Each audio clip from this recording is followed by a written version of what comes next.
Sisterhood Sessions, a talk show about feminine matters. I'm your host, Barwako Abdi, and today I have here a special guest, my co-host. Evelyn. In the last year alone, the Kenya National Crime Reporting System revealed that 40% of Kenyan women aged between 15 and 49 have experienced physical violence at least once in their lifetimes.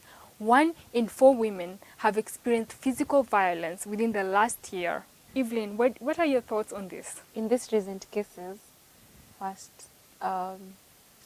in this year only, January 4th, we started off the year on a very bad note. A lady was killed in an Airbnb, and that's so sad because it was such a brutal way to take someone's life, which is not even advisable or pleasing to say that, taking someone's life because of money, because of the agenda. And this was on January 4th, just recently.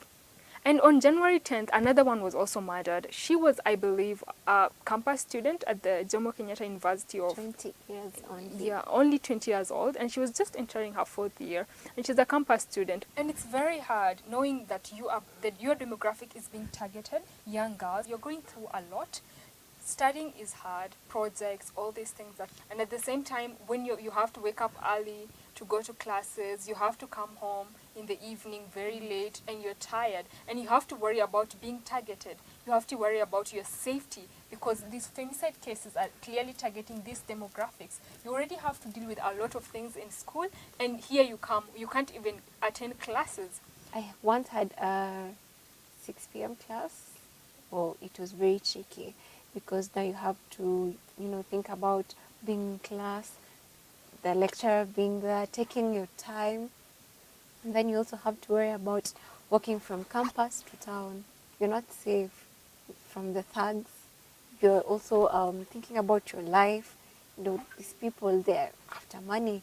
They're after the recently cases that we have had, they're ritualists or cultists. It's very sad. And you're in class, you can't even concentrate because you're thinking, now how am I going home?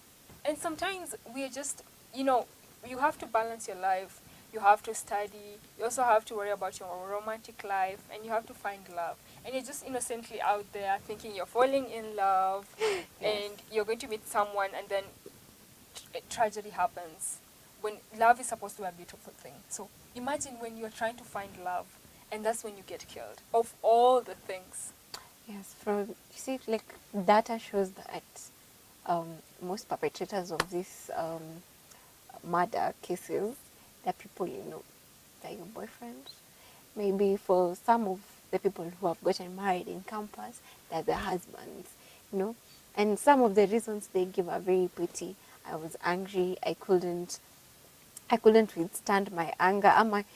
This girl is trying to walk away from me. We've been dating since campus. You can't leave me. There are such petty reasons. I'm just a girl trying to find love. It's so sad that we're falling victims. We are getting killed by the people who are closest to us. And that's a very sad case. So young girls out there, campus girls, here are some invaluable tips to ensure that your safety is in check while you're navigating the world of online dating. Number 1, guard your personal information.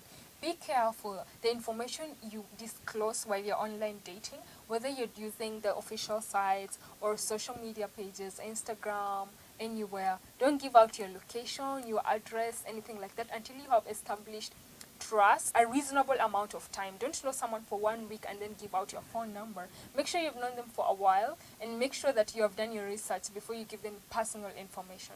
I'd also say use trusted dating platforms. When you want, of course, there are several ways to meet the love of your life, I'd say. And if you feel like you're going to meet the one in a dating platform, then use a trusted dating platform. Also, make sure that you verify identities before you start getting into intimate conversations and relationship with someone. For example, you can check out the profile pictures. If the platform offers, profile verifications, take advantage of that. Also, you could video call someone to find out if this person is real, if this is a man you're talking to, or if this is the person you think you're talking to. If they send photos of themselves, they could take photos from online anywhere and send it. So video calls. If someone refuses to video call with you, that's a red flag. So don't engage with that person. Set boundaries. Before meeting the person for the first time, girls, please, and ladies out there, don't allow yourself to meet him in an enclosed place. I'd rather be called Kenyeji for meeting you somewhere public, but I know my safety is guaranteed. Just set boundaries, communicate in advance before meeting this person. Follow your instincts. If someone is acting suspiciously, like we said, refusing video calls, wanting to meet you like you talked about in skeptical places, just be careful of those red flags. Block, report, and delete. When my instincts don't feel right about a certain person, that's what I do. Because after all these apps have security measures. But you could also report to authorities, DCI Kenya. You can report cases, go there, and they will help you. So reporting and blocking applies to even authorities in your country or in your city. And those violences that are happening with people who you are already in relationships with, setting boundaries earlier in the relationships and knowing which boundaries are not supposed to be crossed, making sure that you respect each other so that you don't find yourselves later in the relationship someone is hitting you. Make sure you have done research, you know what a healthy relationship is, so that you don't end up in cases where now your intimate partner is the one who is committing crimes against you. Identify some patterns, and if your mind or your heart is not fit with it, I just say let go of the relationship, just to be safe. And if you have any issues in your relationships, communication is key, and respect is very important. For a relationship to go anywhere, you have to respect each other. True. As we discuss how victims could enhance their lives and be careful not to get caught up in these issues, the government could also come in and enhance policies and help curb these issues. For example, the government could educate and create awareness through campaigns that inform people out there that these issues are there, and that the government also enforces that these cases will not be tolerated, so that the perpetrators can know that this is not going to be entertained and serious consequences will come so they think before they do these things. I also think they should review the existing laws and also come up with new laws that, when these perpetrators are held accountable for this, justice is not delayed for victims, because I think that is one thing that is dragging us behind when we're dealing with gender-based violence cases, because we see case A, the perpetrator was not held accountable, case B, the same. So out there, they feel like, it won't go anywhere. So they should strengthen the existing laws and also come up with new policies that if you do this, if you caught or you're a suspect or you're guilty of doing such cases, extreme measures are taken. Law enforcement agencies could also be trained to respond to these gender-based violence cases in an appropriate manner, in a timely manner, so that the young girls out there who are being targeted know to trust the law enforcement agencies, because the narrative out there is that the police won't do anything for you, they won't help you. That's the narrative out there. So the government needs to make sure that the young girls out there can trust them. Through action, they prove to the young girls that we are here for you. The response time is as immediate as possible.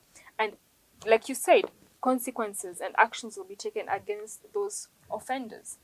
So make sure you stay safe, you share your location. That is, when you're going to meet someone for the first time, ensure you share your location with someone you trust, and tell them if this location changes and have not alerted you, just make sure to raise an alarm. And we are hopeful that we are not going to see a repeat of such things that have been happening. That's it for today. This was Sisterhood Sessions. I'm Barako Abdi. And Evelyn Maina.